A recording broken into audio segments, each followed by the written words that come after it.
Good morning. Welcome to the United States Institute of Peace, and welcome to today's symposium launching USIP's RISE Action Guide. RISE, R-I-S-E, stands for Rehabilitation and Reintegration through Individual, Social, and Structural Engagement. The subject of the Action Guide is people who are disengaging from extremist violence and who are reintegrating into and reconciling with local communities. I'm David Young. I'm a vice president at USIP. I head up the Gandhi King Global Academy. USIP is a national, nonpartisan institute dedicated to preventing, mitigating, and resolving violent conflict. We were established by Congress in 1984, and we're looking forward to celebrating our 40th anniversary next year, and we invite all of you to join us in those celebrations.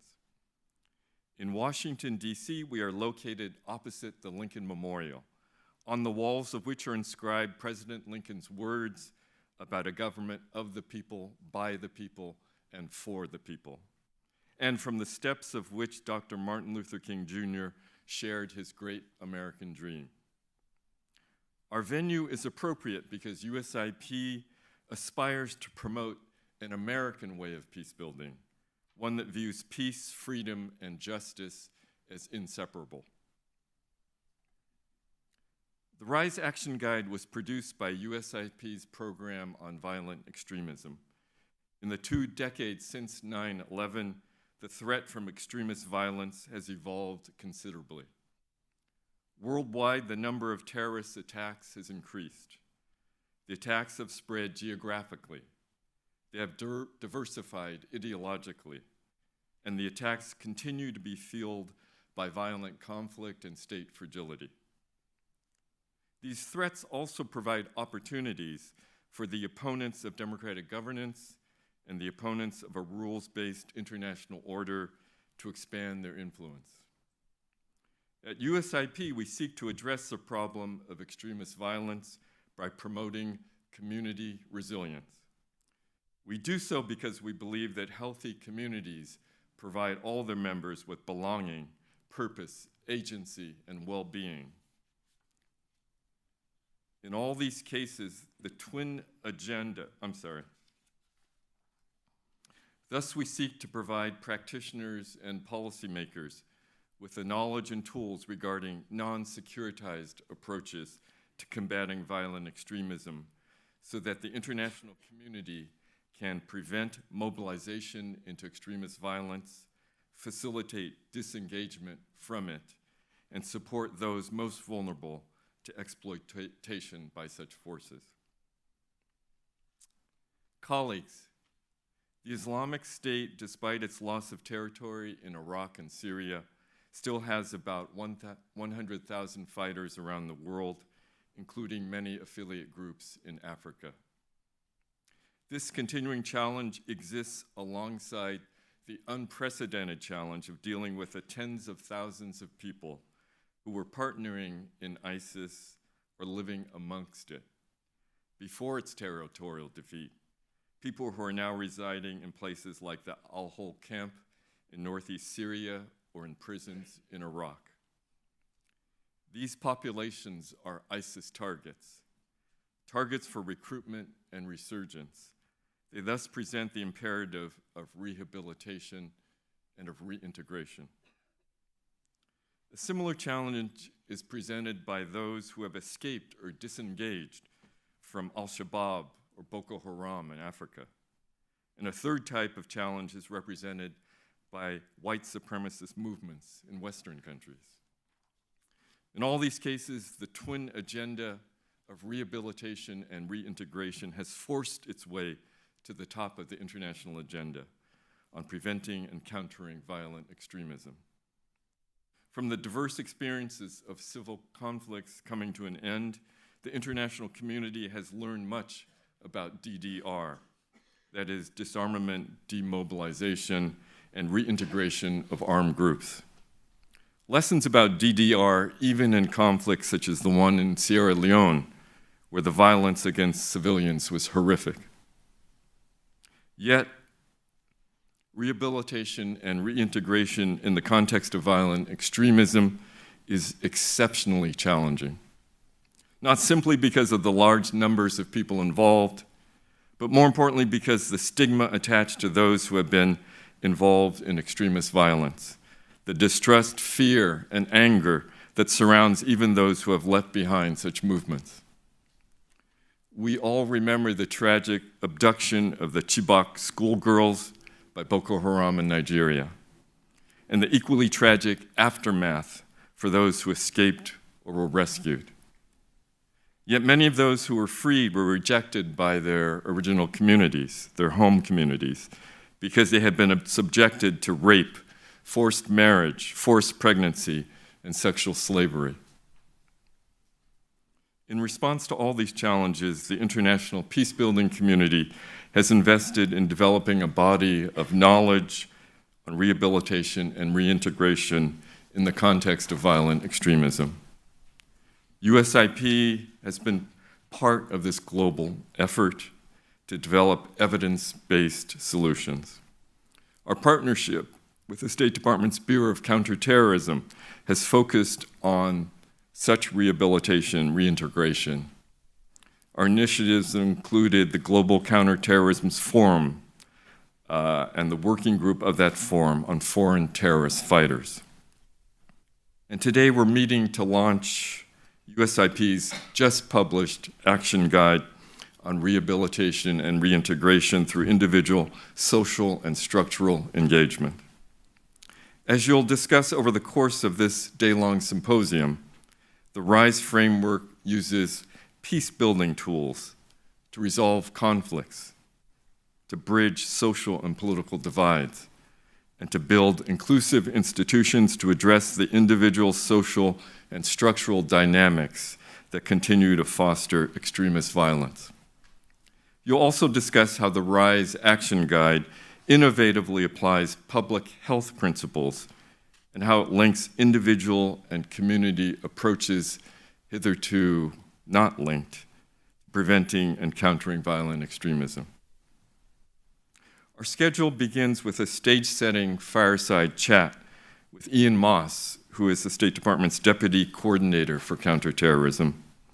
This will be followed by a TED Talk-like session with our three RISE co-authors, Chris Bosley, Lisa Shirk, and Mike Nyanchuk. For those of you who are attending in person, you'll be able to explore in breakout sessions some of the 6 modules that make up the RISE Action Guide. We'll also hear from practitioners from around the world who are implementing different parts of the RISE approach, and we'll learn what impact they're having in their communities. Finally, we invite you to explore USIP's current exhibit, which you'll find right outside the doors here. It's entitled Nobody's Listening, and it documents the ISIS genocide against the Yazidi people in northern Iraq in the summer of 2014. We invite you to tour the exhibit during lunch, to experience its virtual reality component, and to attend a gallery walk reception at day's end. Before I introduce our fireside chatters, I'd like to thank and congratulate my USIP colleague, Chris Bosley. Chris and his dedicated team here at USIP have led the production of the RISE Action Guide, and they have pioneered the innovations that the guide represents over the past 5 years. In the State Department's Bureau of Counterterrorism, Ian Moss is Deputy Coordinator. His portfolio includes countering racially and ethnically motivated violent extremism, combating terrorist use of the internet, and preventing terrorist recruitment. He also manages diplomatic efforts on foreign transfers of custody, the detention and repatriation of terrorists and terrorism suspects, and initiatives to rehabilitate and reintegrate former extremists. Previously, Ian practiced law in the military commissions at Guantanamo, and he served as a senior advisor in the State Department's Office of Global Criminal Justice, as the Chief of Staff to the Special Envoy for Guantanamo closure, and as a director for human rights at the National Security Council. Ian also is a veteran of the Marine Corps. Ian will be joined by my USIP colleague, Dr. Corinne Graff. Corinne is USIP's Senior Advisor for Conflict Prevention and Fragility.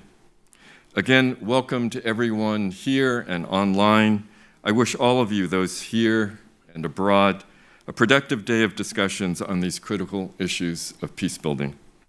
Welcome, Corinne and Ian.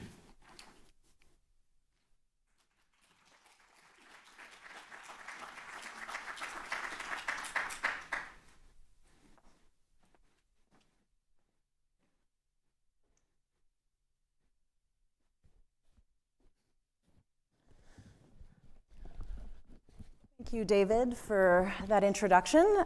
It's a pleasure to be here, and thanks to all of you for braving the cold on this Friday morning. I see a lot of familiar faces in the audience, and thank you to those who are joining us online. As David indicated, what we would really like to do with this fireside chat is to set the stage for the rest of today's program and the launch of the RISE Action Guide by talking about the scope of the challenge of return and repatriation from Northeast Syria, and the State Department's perspective and response to the challenge. So, Ian, welcome. Thank you for being here. Thanks for having me. We're really pleased to have you. So given the limited time that we have and a very full program, I'd really like to jump right in if I could. Your responsibilities, as David just mentioned, Ian, include managing diplomatic efforts to rehabilitate and reintegrate former extremists. So I just want to start off by asking if you could help us understand what is the situation facing the men, women, and children who are in the detention camps and centers like Al-Hol in Northeast Syria.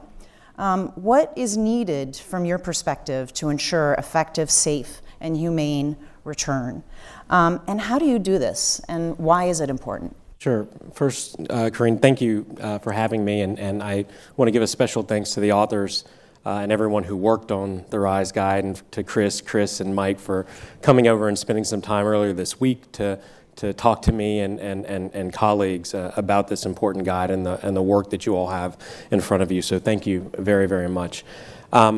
Look, the situation in Northeast Syria is exceedingly complicated.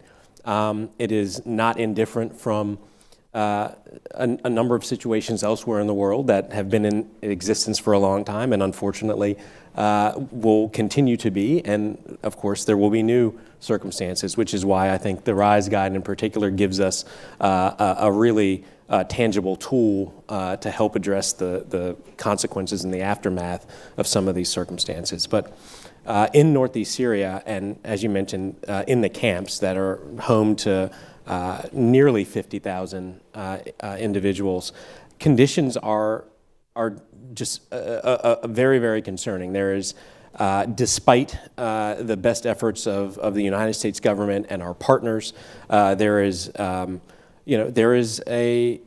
dearth of access to education, to psychosocial support, to healthcare, even down to real concern over consistent provision of sustenance. So the day-to-day situation actually makes the possibility for these individuals to realize the opportunities outside of the camp pretty strained. It also the circumstances in the camps also don't necessarily position individuals well to receive the types of services and to benefit from the types of programs that we are working to build in their home countries. It's really important for them to be prepared and to have a mindset. I mean, look, the work is going to have to happen when they get home, but there are certainly things we can do before they get home that increase the likelihood of their successful participation in rehabilitative and reintegrative programming. Some of the things that we are doing, I would say first and foremost, we are engaging diplomatically to really impress upon the 60 plus nations that have nationals in Northeast Syria the need to repatriate their nationals. It is no place for a child. It's really no place for anyone. These are not camps that were supposed to be permanent. The reality is there will be some people there for a very, very long time. But in addition to diplomatic engagement, to persuade or cajole, we're also providing programmatic assistance and leveraging resources of partners and allies to ensure that governments, one, have the tools and have the know-how to help these individuals when they return. And that's why the RISE guide is so critical. It is a comprehensive kind of framing of what governments and at the national level and the local level need to do and can do to help facilitate the return of their citizens. Well, that is a nice segue into my next question, which is obviously this is a very comprehensive and multifaceted problem, which is in part why we have the RISE Action Guide. But how do you prioritize? What comes first? Can you walk us through and talk us through how you're thinking about prioritizing the most urgent needs, and how do you do that at the State Department? So, as I mentioned, we are very, very concerned with the day-to-day existence, which we have to do two things at once. We have to, one, try to improve the security situation and the humanitarian situation inside the camps, while also working to reduce the populations. And the reduction in population, of course, comes through repatriations and or resettlements in some cases. Excuse me. I lead an interagency group, the Al-Hol Working Group, which pulls together colleagues from around the department and around the interagency, DoD, USAID, and then of course individuals and entities inside the department that you all know very well, PRM, DRL, NEA, among others, to address the various components as we've identified, the central components, so the security situation. So one of the things that we've done inside the camps is we have worked to make life inside the camp more safe. There are thousands and thousands of individuals that aspire to live in peace. There's also a small number of individuals that we'll call mischief makers. So we need to keep those who are aspiring to return to their home communities and become peaceful, contributing members of society. We need to keep them safe. So that involves ensuring that there's appropriate training for guard forces and community policing within the camps that's compliant with human rights law and really engages the individuals in a way that acknowledges and appreciates that they are not detainees. So we have worked to improve the security situation. We've also worked to increase and make more sustainable humanitarian access, which of course is dependent upon, in many respects, a secure environment. So security first and foremost, so that we could then take steps. And then of course, creating space for the provision of psychosocial support. It's a very, very challenging circumstance to work in. I mean, the security situation more broadly in Northeast Syria, and then of course in the camps makes it difficult to deliver programming. But as I mentioned, we want to make sure that working through partners, we are able to deliver whatever services we can. We have a partner, the Global Community Engagement and Resilience Fund, GSERF, that is working to deliver some pre-departure rehabilitation and reintegration. One of the things that I've heard and colleagues have heard repeatedly from governments entertaining repatriation is that the more a jumpstart their nationals can have, the easier it is on their end, right? They're working with a population that's already been, we'll say, sensitized to the types of engagement from various actors in society that, for example, that the RISE Guide promotes. So your efforts have been underway for some time, and there are a number of actors involved, as you've suggested. Rehabilitation and reintegration are both needed, as you've explained, to prevent future violent extremism.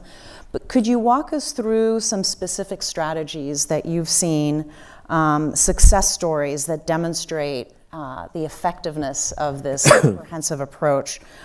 Or some examples of where you've seen this kind of comprehensive approach that you're describing work. Yeah, absolutely. Well. I mean, and reading through the guide, what really stood out to me and made me it just filled me with a certain degree of happiness. Our partners in Albania, for example, have taken an approach that is consistent with the kind of the framework that the RISE Guide sets out. I think that the RISE Guide certainly offers the government of Albania, which is continuing to repatriate its nationals, additional tools, but as a kind of structural matter in terms of the approach, the Albanians, in partnership with GSURF that I mentioned, really went at the rehabilitative and reintegrative effort through a whole of society approach. So the Albanians engaged at the municipal level, they engaged at the national level, and they brought in actors like social workers, teachers, local police, not just counterterrorism police or national level security personnel, but local level beat cops, so to speak, and really and sports coaches. They really brought kind of every touch point, particularly for a child, to the process of engaging these individuals immediately upon their return to Albania, which I think, and if you talk to the Albanians, they'll say the message that kind of comprehensive approach sent was that, hey, we are all here. Like, you're not, this isn't an approach that's taken because we feel that you are some sort of threat, but we are really taking every effort to make sure that you feel that you are being wrapped or hugged, so to speak, by the entire community. So Albania is a great model. Kosovo similarly has undertaken efforts, and part of our desire is that other governments are able to engage with, say, governments like Kosovo and Albania to learn those best practices, because it's, in addition to having solid tools like the RISE Guide, it's really important for facilitating face-to-face connections, and that's also something that we at the State Department are intent on doing and have done. Are there mechanisms in place, if I could just follow up, Sure. To facilitate the learning, peer-to-peer learning, across the actors that are engaged in these efforts? There are, and there need to be more. And we look forward to working with USIP to hopefully facilitate just that in the context of the RISE Action Guide. But there are a number of partners that have brought governments together in forums so that they can share best practices and hear from one another. The International Institute of Justice and the Rule of Law in Malta has been one such place. The GCTF. There have been a number. Other partners, the Strong Cities Network, GSURF also have worked to facilitate those connections. We also encourage bilateral engagement. There are governments that we are engaging right now with respect to repatriation. I won't name those governments, but what I will say is that the Kosovos and the Albanias, for example, have been more than willing to provide mentorship, so to speak. Very helpful, thank you. I want to pivot a little bit to talk specifically about the role of the Action Guide and also the most vulnerable population, the needs of children. Yeah. And ask you if you could talk about the unique challenges that face children and how you think that the RISE Action Guide can serve as a framework to help drive an international response to their needs in particular. Yeah, I mean, so we are, as I mentioned, I focus a lot of energy and time on the situation in Northeast Syria. These tools apply to a variety of geographic locations, a variety of political, of strife in a number of different political contexts. And I had mentioned to you earlier this morning, one of the things that I found really notable is the kind of, for lack of a better term, egalitarian framing that the guide takes, in particular as it relates to challenges that we face in Western countries.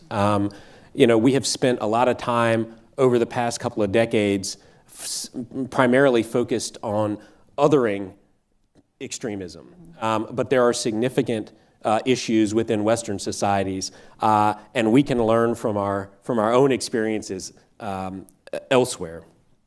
But with respect to children, there are acute needs. As I mentioned, in Northeast Syria, the kids don't have education. So even when children are repatriated, we've this year facilitated, and I failed to mention this earlier, one of the things we do is we actually move people. We work with our Department of Defense colleagues to physically put folks on a plane and fly them home. So to any government that's listening that may not have heard from me or my colleagues, we are ready to help, and we will help you bring your folks home.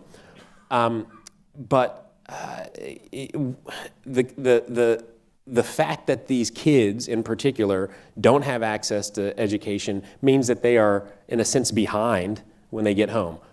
Part of what we've heard, however, is, and this is not news to anyone, kids are resilient and they exceed expectations in many instances when they do get home and are met with proper resourcing. But the fact that these kids are in this situation really underscores the urgency. I mean, I think the reality is the longer we wait to address their circumstances in particular, and that's not to say that the adults aren't also in need, but the longer we wait with respect to the kids, frankly, I think we are complicit in their deprivation. We're complicit in leaving them with few opportunities, and we're complicit in their increasing vulnerability to exploitation by actors that intend to use them to advance, twisted ideology like ISIS. So there are a number of really specific concerns related to the children. Obviously, the provision of psychosocial support, and every day is an opportunity. So this goes back to my point about trying to provide services there. The sooner you can start to engage, the better off these kids are. So that leads actually me to my last question. We're almost out of time. But you've talked about the various phases and different kinds of activities that are involved in returning and repatriating and reintegrating. But could you talk a little bit more specifically about the importance of social integration? What does this require? What does it entail? I know you have a background in human rights, so you can talk to this probably in some detail. But how can policymakers who are working on these issues outside of government also help you with that aspect of the process? I think first and foremost, appreciating that this doesn't happen in isolation, and is certainly connected to other really important initiatives. There was an anecdote or a comment in the guide. I think it was in one of the vignettes, basically pointing out that an individual left, came back, but the kind of circumstances that were that in a sense induced the individual to engage in extremist behavior went unaddressed. Right? So appreciating that this is part of a broader effort to build resilience in communities, I think is first and foremost really, really important. Like, we cannot be siloed in trying to address this problem. I think that I think it's also really, really critical that we make sure that we facilitate kind of transparency and not just for individuals as they return, but importantly for their communities. This has, I think, been a pretty stark lesson, but one that I think that we are now internalizing, and we see this really acutely in Iraq, right? So you have individuals returning from northeast Syria to communities that were the specific communities and individuals that suffered under ISIS. And so we really have to make sure we take a deliberate effort and take a deliberate approach to engaging and preparing communities to receive individuals. This is how we are trying to think about this problem. It isn't just put them on a plane, drop them off, and it's over. We know that that'll ultimately mean we're doing that in perpetuity, probably.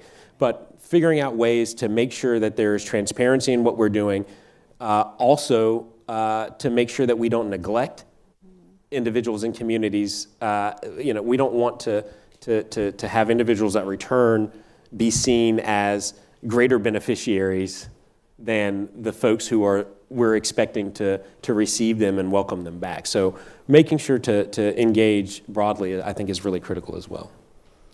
Thank you so much. We are at time, so I'm going to invite my colleague Chris Bosley to come up and facilitate the TED Talk discussion with the co-authors.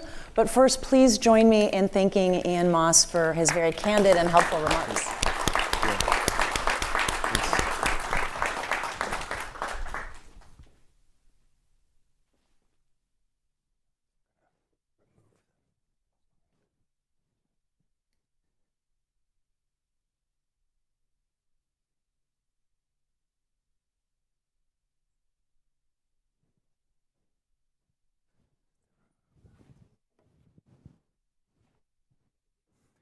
Thank you, everyone, for coming up and supporting us and showing up. And thank you to Deputy Coordinator Moss.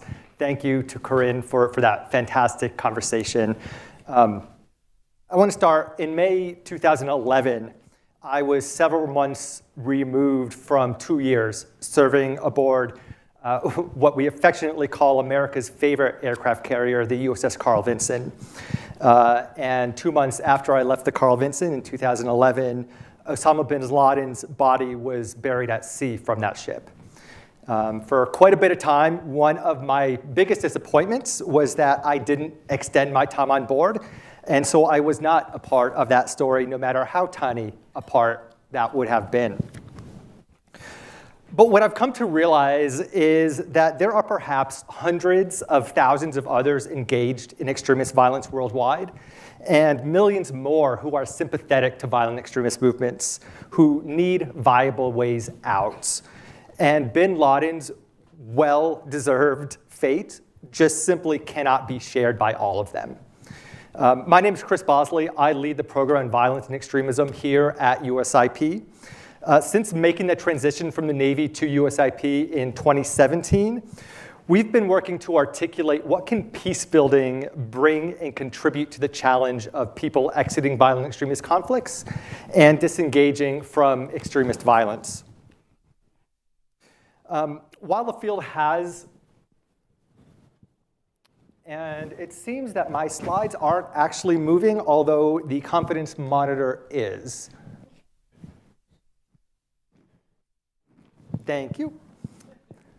While the field has evolved in that time considerably, most conventional CVE efforts continue to remain based in what are frankly flawed assumptions between the basic relationship between radicalization and violence. And the assumption seems logical, right? If we can just convince people that their beliefs or ideological interpretations are wrong, then somehow they would just leave violent extremism behind. And unfortunately, that's just not how it works. It runs counter to the research and the evidence in a number of key ways. First, radicalization as a concept can actually be somewhat problematic when it's applied to violent extremism. That's because radicalization is inherently subjective in nature. It selects an arbitrary point on a continuum of thought where all of a sudden belief becomes unacceptable. And that can empower repressive governments that seek to control dissent, and it can empower abusive security elements to use disproportionate force against marginalized people.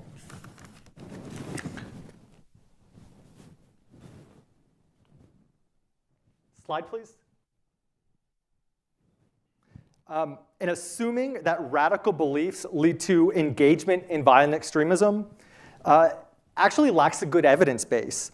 In fact, behavioral science has known for decades that beliefs and violent behavior are not causally linked. Putting it simply, there are radicals who are not terrorists, and there are terrorists who are not radicals. And while some people who hold extremist beliefs may engage in violent extremism, most never do. Third, de-radicalization and counter-narrative programs often occur in a vacuum. They focus on individuals while failing oftentimes to work with the affected communities to prepare them to support reintegration. They're often removed from the structures, the networks, and the social environments that make up a person's lived experience. But what's even worse, trying to convince somebody that their beliefs are wrong can more often backfire, causing people to fortify their beliefs and to retreat further into their ideological shelters. Think about your own life. How many times have you actually been able to convince somebody who disagrees with you that you're right? We're just not very good at doing that. So if ideology isn't the key defining feature of violent extremism, then what is? Well, fundamentally, extremist violence is an expression of violent conflict. It's inherently social in nature. And engaging in it is a form of violent behavior. And that's good news, because while we're not very good at getting people to change their beliefs or change their minds, we do know how to get people to change their behaviors, and we do have tools to help resolve conflicts. So rather than focus on individuals and ideology alone, the RISE framework instead shifts the locus of change to the social ecologies in which people find themselves and the behaviors that perpetuate violence. Now, I'm not trying to say that it's okay to hold hateful or violent beliefs and attitudes. It's not. But the way to change those beliefs and attitudes is not by trying to argue against them directly, but rather by encouraging healthy behaviors that can inherently demonstrate how those beliefs are invalid. So while we began trying to define a peacebuilding approach, where we ended with something more of a peacebuilding public health partnership, using peacebuilding tools to resolve conflicts, to bridge social and political divides, and to build inclusive institutions to address social and structural undercurrents, and applying public health principles that emphasize low threshold access to services and bottom-up interventions to help prevent violence and change behaviors. Now, foundational to the RISE framework is that sustained, positive, and inclusive, or what we call prosocial interactions between people who are reintegrating and local communities can build relationships, produce a sense of belonging, and ultimately can offer an alternative identity that rejects violence. And these are the very things that provide resilience to violent extremism. So the 6 modules in this action guide examine social, structural, and individual level dynamics that are involved in why people mobilize to engage in violence and trap them into remaining engaged in it. So on the individual level, I cannot stress enough that there is no psychological profile of a terrorist. You cannot pinpoint who may be at risk of engaging in violent extremism just by identifying mental health deficits. Nor can you just throw somebody into therapy and expect that they'll disengage from it. Rather, the challenge is that people reintegrating are often unwilling to interact prosocially with others. So while the vast majority of people who experience mental or behavioral health challenges will never engage in violence, these challenges are overrepresented among people who do engage in extremist violence. And there are a couple lessons that behavioral health can teach us. First, being so committed to the cause that someone refuses to participate in a support program or engage pro-socially is only one reason they may not do so. And ignoring the mass of people who don't participate or engage for reasons that are accessible and addressable in favor of costly and unproven interventions to try to reach the very few people at the very thin tail of the bell curve who are most committed to the cause and most unwilling to engage pro-socially miss the mark. The second thing behavioral health can teach us is that we need to take trauma seriously. Trauma looms large for people who have engaged in violent extremism. This includes traumas that may have contributed to their engagement to begin with, traumas that were incurred while they were engaged in violence, and trauma associated with disengagement, rehabilitation, and reintegration itself. This also could include collective traumas faced by the communities who have been affected by violence and violent extremism. And trauma is important because it erects very significant neurophysiological barriers to building social bonds and finding a sense of belonging, cutting off avenues for rehabilitation and reintegration. Now, increasing access to trauma-informed and behavioral health care is not a panacea. Don't think that it is. It's not. But what it can do is at least crack open a willingness in some people to engage and a possibility for change in some people who would otherwise have remained entirely out of reach. But removing individual level barriers to prosocial behavior is going to be like building a bridge to nowhere if communities themselves are unwilling to engage with people as they return. People reintegrating may face multiple levels of stigma, including anger over their participation in violence, disrespect for their ideological beliefs, fear of their perceived or sometimes real connections with dangerous networks, discrimination against the broader social groups with which they identify, and self-stigma and shame over their own actions that they participated in while they were engaged in violent extremism. So without reducing stigma and opening community spaces in which pro-social engagement is welcome and safe, reintegration is not going to be possible. We know that high levels of social network diversity, that is the range of social ties that cross social groups, we know that's associated with a whole host of positive behavioral, health, and social outcomes, including a lower risk of engaging in violence and violent extremism. And this makes sense. Engagement in violent extremism is influenced deeply by our social bonds. And a limited social network diversity will reduce your exposure to others' perspectives and reinforce those violent extremist narratives.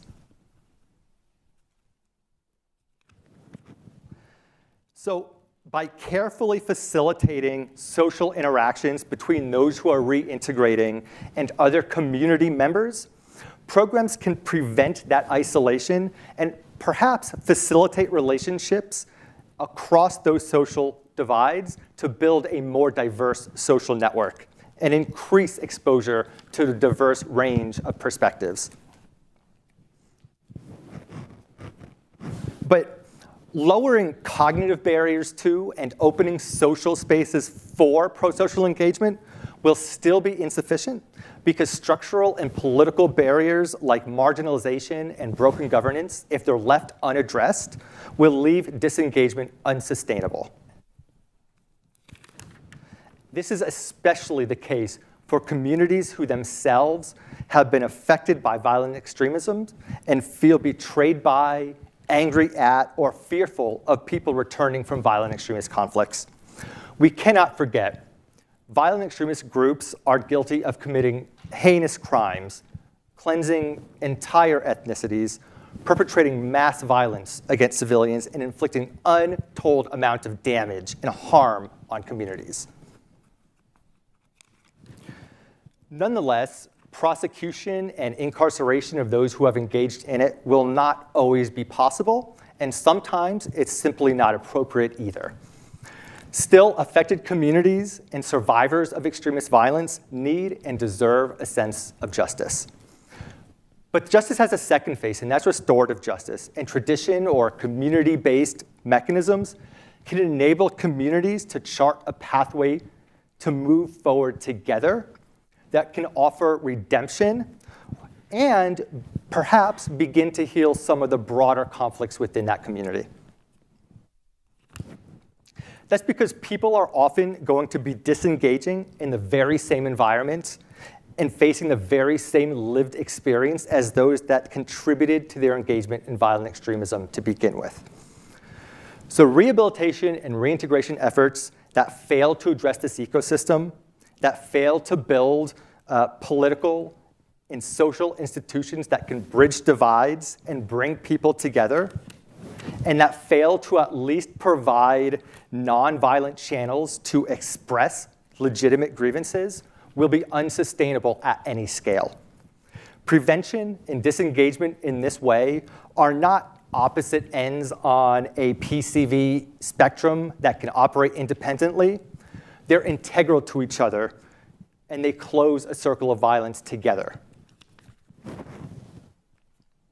So there are several keys that rehabilitation and reintegration efforts need to turn, encouraging a sense of belonging, a sense of agency, a sense of meaning, and I would add to that a sense of well-being.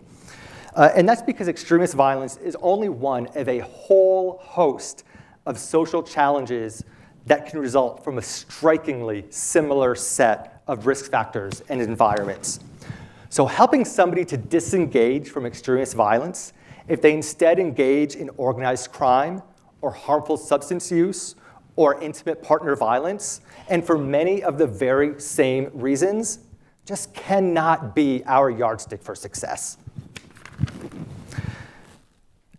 I'm going to talk honestly here for a second to close, right? As conflict specialists, as I think most of us in this room, including myself, are, to be frank, we can sometimes be a little bit overconfident that we have all of the tools and all of the networks that we need to solve a challenge. In this case, we don't. Ultimately, what makes RISE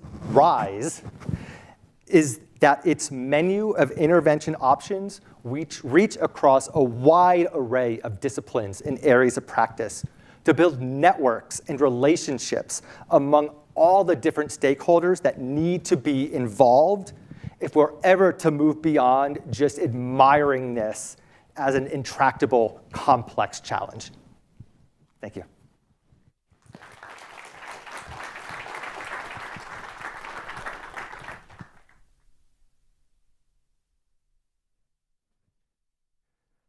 All right, thank you so much. And it's almost as if Chris and I coordinated our talks to talk about similar things. My name is Mike Nikonchuk. I'm a practitioner at the intersection of peacebuilding and mental health. I've had I don't want to call it a privilege, but I've had the opportunity of working on this very issue of repatriation and rehabilitation of women and children from those camps in northeast Syria, in Albania, Bosnia, the Maldives. Not why most people go to the Maldives, but we chose this path, didn't we? Kazakhstan and Kyrgyzstan. And I want to zoom in a little bit deeper on this issue of behavioral health and trauma, which is a word that we're hearing more and more about in cultural discourse writ large and more in this space of violence prevention. And truth be told, this action guide was written by Chris and Lisa with limited inputs from myself and from a wonderful array of academic partners and reviewers. The guide was written really with the belief that we can better serve individuals who have been affected by brutal forms of violence. And for full disclosure, you'll find academic references on my last slide with a nice QR code. And I think that's important to honor the work of so many others, many of whom are sitting in this room, whose scholarship and whose incredible research have made the world of us practitioners a hell of a lot easier. So I want to thank them and honor their work as we talk about this. So, violent extremism, like many other social identities, relies heavily on narrative and story. The story of us and them, the story of grievance and of hope, the story of what could be, what we could make the world into, even if through the use of unconscionable brutality to get there.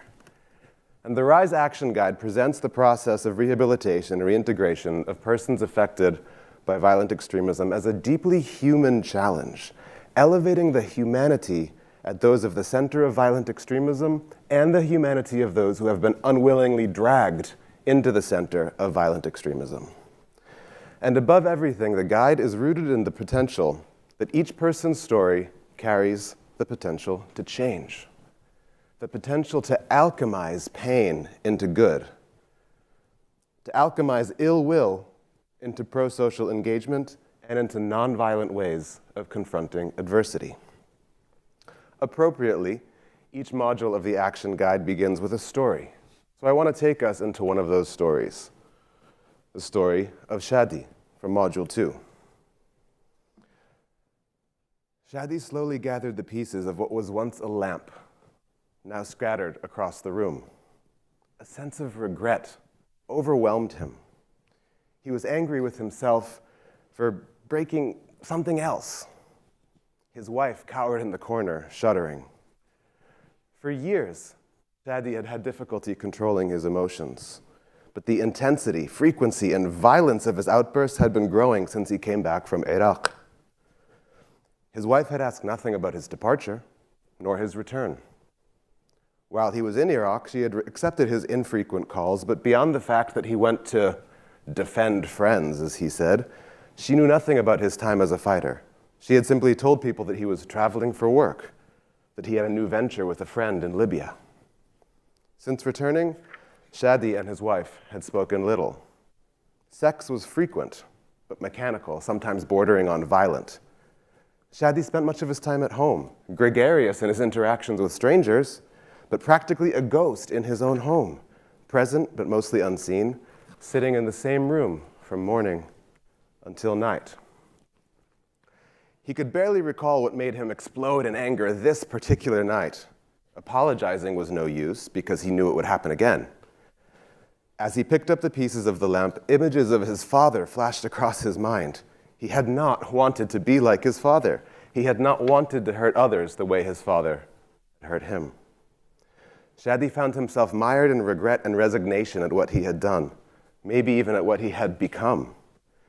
Thinking about it, let alone trying to find another way forward, seemed futile. The self-loathing had only grown worse since he had returned. In his time as a fighter, he found little pleasure.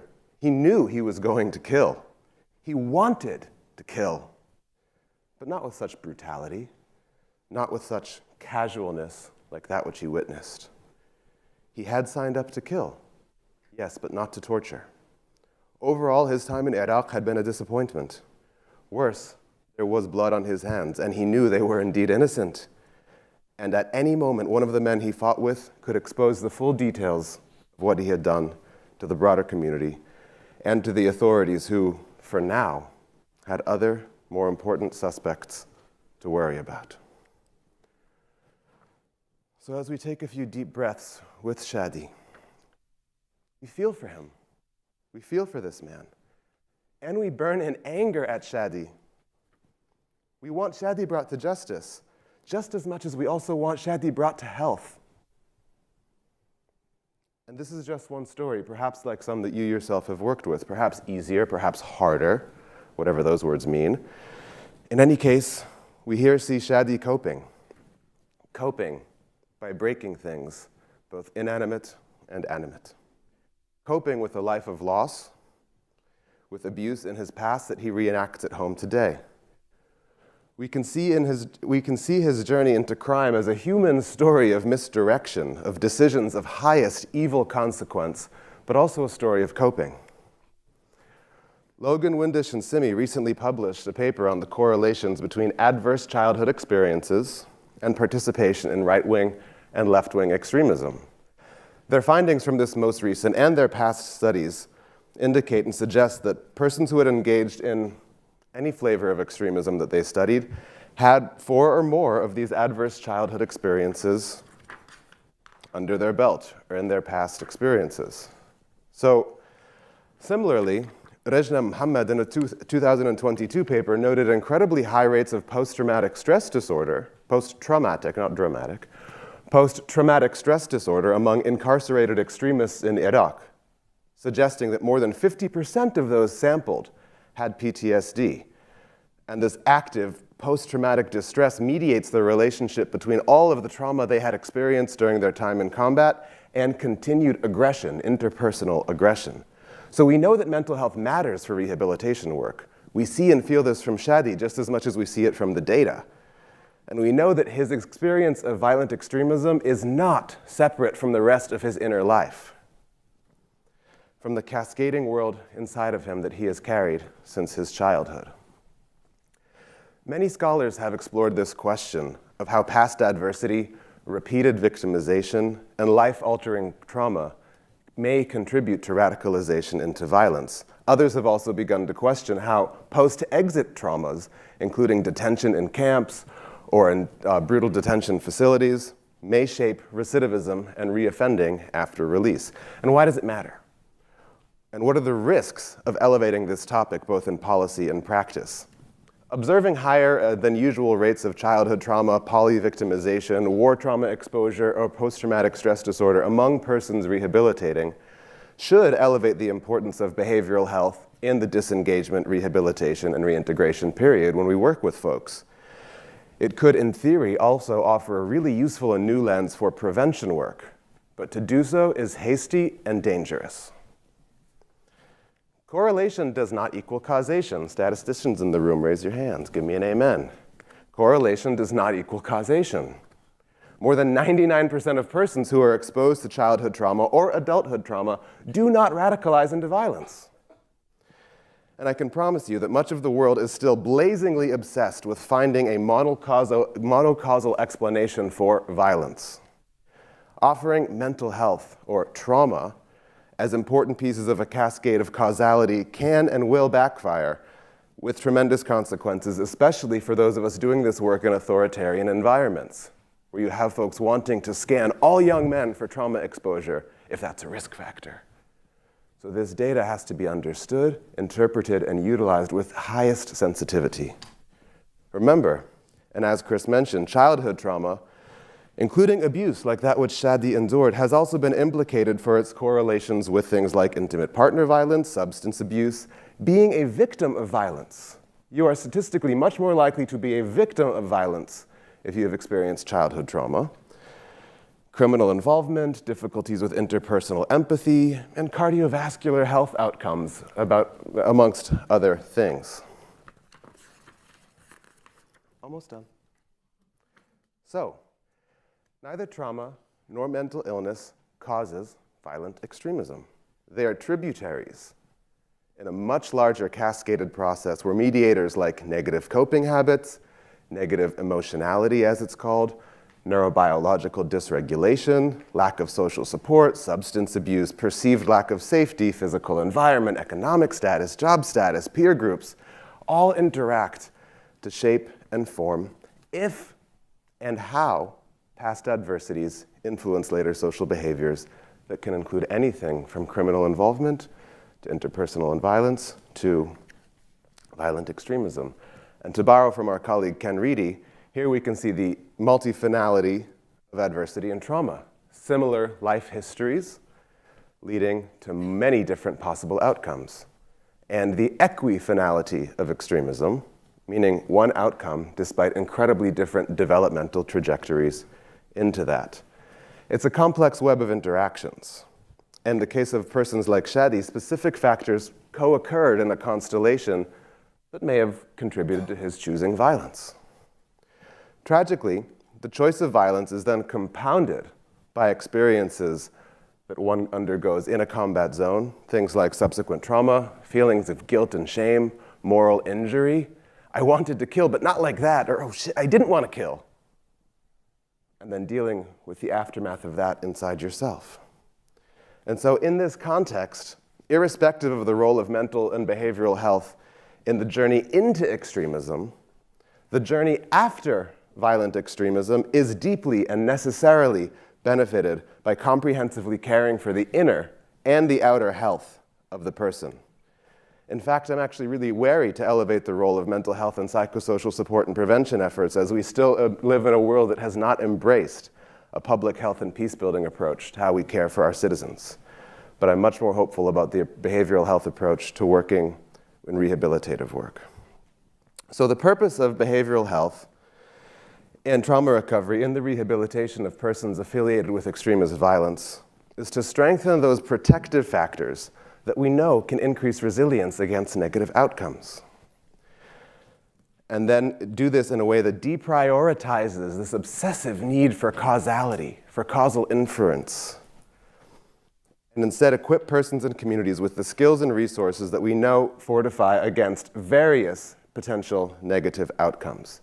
These protective factors that can be strengthened include provision of stronger social supports, assisting folks to develop better emotion regulation tactics, access to culturally suitable mental health services, economic mobility and livelihoods opportunities, the availability and exercise of full rights as citizens, sense of agency, not just creating safe communities, but ensuring that people feel safe in their communities. The subjective felt perception of safety is often vastly different for a traumatized body than for someone who has not experienced trauma. And of course, access to justice. And here's where the interventions that we do sit. Psychosocial interventions should be promoted to strengthen these protective factors, not only because we don't want folks like Shadi to fall back into extremism, because we want to move Shadi away from harm and into care. And to wrap up, recall that we see in Shadi a man who is haunted by risk, a man who should absolutely be brought to justice, but also a man whose inner child remains deeply wounded. Addressing the wounds that Shadi has caused in the world must go hand in hand with addressing the wounds that the world has caused in Shadi. To do anything less is insufficient and unethical. Thank you.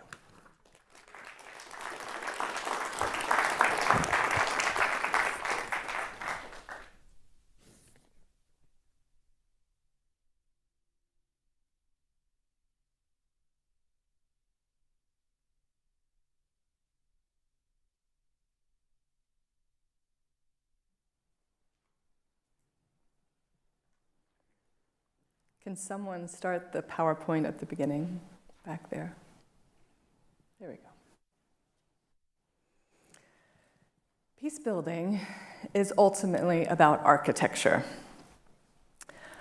On the one hand, we have the architecture of walls, divisions, and there are societies around the world that are actually physically resembling walled-off communities.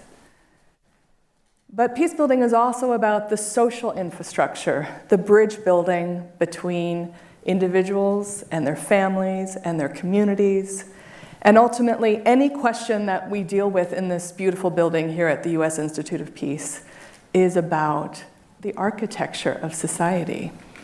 Are we building walls and divisions to solve problems, or are we looking at how we construct the ties between people, the bridges, the society that is marked by the social infrastructure of relationship between people?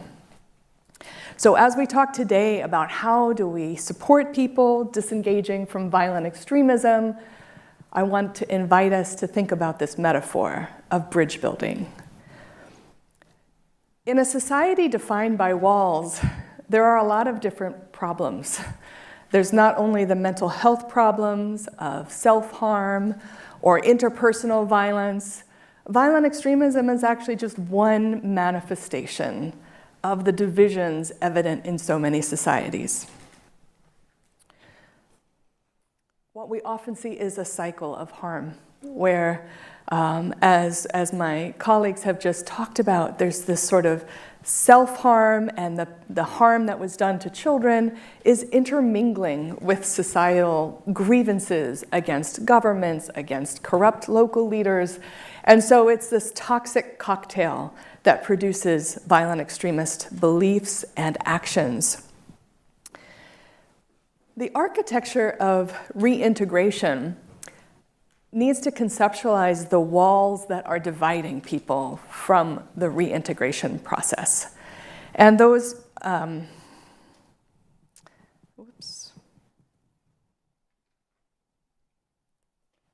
those walls exist for many thousands of people. 43,000 people from approximately 110 countries are trying to go through this reintegration process. And they are facing many obstacles, many bricks in the wall. There's anger, there is trauma, isolation, stigma, political grievances, marginalization, social marginalization, and a sense of hopelessness. And so what peacebuilding is in this architectural sense is deconstructing these blocks in the wall, these bricks in the wall.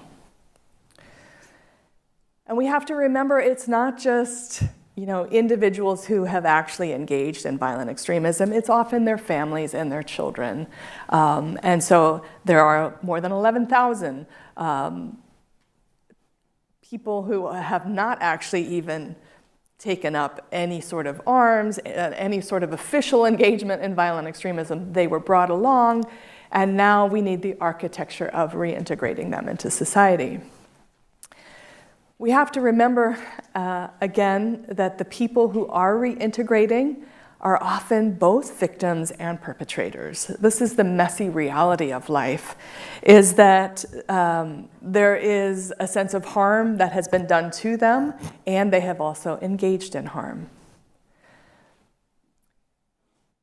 When I teach my students about peacebuilding at the University of Notre Dame, I always use this first definition on the first day of class.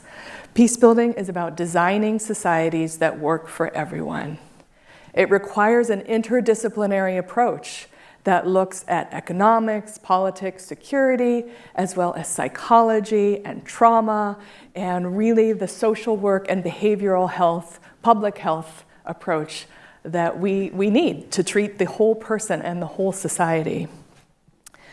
In peacebuilding, we're always trying to disentangle the walls that we have built, the physical and the social infrastructural walls, and we're trying to build bridges where they were. In a society defined by bridge building, we have access to care, we have recovery from trauma, social belonging, we have stigma reduction, community resilience, and justice and reconciliation. And we have to put then the communities at the center of that process. So this is where peacebuilding is really about the democratization of security. In a peacebuilding approach to reintegrating people from violent extremism, the community is at the center, and it's locally owned and locally shaped by their own cultures and traditions, by their own capacities, and is then sustainable in the long term because it's rooted in that local context. When communities are in the lead in reintegrating people after violent extremism, there is this focus on transforming behaviors. So building the supportive peer networks, for example. It's about transforming community identities through rehumanizing rites of passage back into the community. And it's about transforming structures and institutions that have perpetuated the grievances and the social exclusion. If we're looking at building bridges, we can disentangle the wall, take those bricks out of the wall, and build bridges with a different set of tools. And the modules in this new book, Rise, are listed here as examples of what we need: behavioral health, trauma recovery, stigma reduction, social mixing and belonging, justice and reconciliation, and community resilience. This is, again, that interdisciplinary peace-building approach that brings together a lot of different theories of change of how we move from violent extremism back into society. Part of this is really promoting behavioral health and well-being. That can be peer network training to reintegrate people back into social circles. It's community-based counseling, which is available at the local level rather than sort of in a professionalized sense. And it's looking at what kind of care is available locally. It's also supporting that trauma recovery with community-based healing and trauma first aid. It's about using people-first language, not calling people violent extremists or terrorists, but always using the word people who are reintegrating after violent extremism. And making sure that everyone in the community is using people-first language so that the media is being trained, community leaders are all reinforcing the humanity of the people who are reintegrating. It's about facilitating social belonging, which means incentivizing social mixing, finding ways for people to eat at restaurants of different ethnic groups, of going to the same community meetings and having opportunities for that social mixing through even community service or meaningful interaction to contribute to their communities. It also means using peace-building skills like negotiation and mediation to help address local conflicts. In terms of fostering justice and reconciliation, it means employing restorative justice processes, exploring the grievances and how society needs to be redesigned to address those root causes of their grievances, and promoting social movements, political action to address the grievances and the harms that have been coming down maybe from the government. Finally, it's about building community resilience, so in-group bonding and helping people to prevent the scapegoating, the othering, the dehumanizing that often happens with people in conflict. It also means strategies to manage or to address a predatory state action in terms of security systems that abuse people. And it means building a sense of agency among people. So we're going to foster this prosocial behavior through a variety of interdisciplinary peace-building approaches, and we will focus then on community well-being. So really the reintegration process is part of a broader peace-building process of dismantling walls and building bridges. And that's going to benefit not just people reintegrating, but it benefits the whole community. And because all these forms of violence are so entangled, it also reduces other forms of violence. And this is where peace-building is a more synergistic, holistic approach, because you realize you're not just trying to treat one problem, one symptom of a dysfunctional society, you're treating them all together. So as I close, really we have a choice for dealing with the many complex challenges of society. We can build walls and we can reinforce divisions, dehumanization, and deprivation, or we can focus on bridge building, which requires a long-term interdisciplinary strategy of community support and emphasis on community leadership, and focusing on social cohesion, the glue that holds all of us together. Thank you.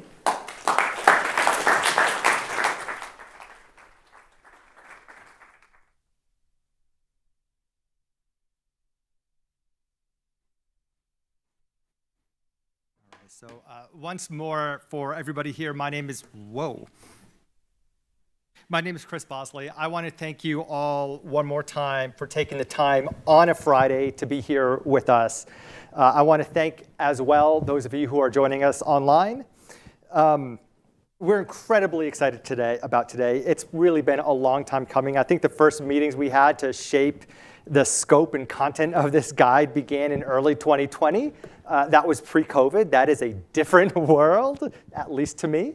And so many of you here today have contributed to that directly, indirectly, in ways big and nuanced. But without each and every one of you, we would not be here today. So I owe you all an enormous debt of gratitude. Thank you all for your support. I want to start, I have a few quick housekeeping notes for you about today's program. First, the ubiquitous, if you have not done so already, please do silence your phones. Second, as you can see by the clock, we are running a little bit behind. That's okay, we'll catch up, no worries there.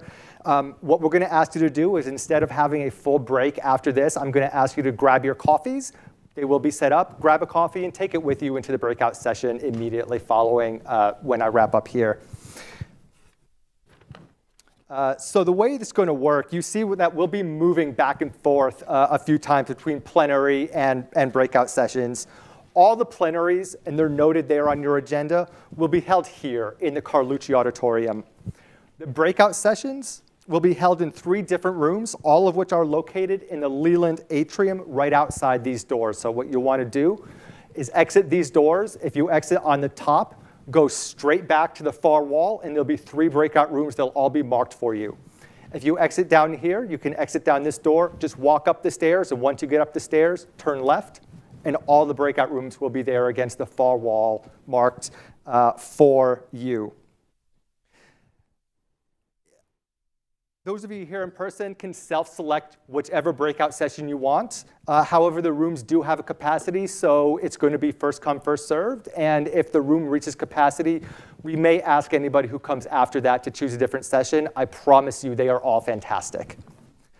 I'm afraid for those of you online that we're not able to broadcast or live stream the breakout sessions. So thank you for joining us this morning.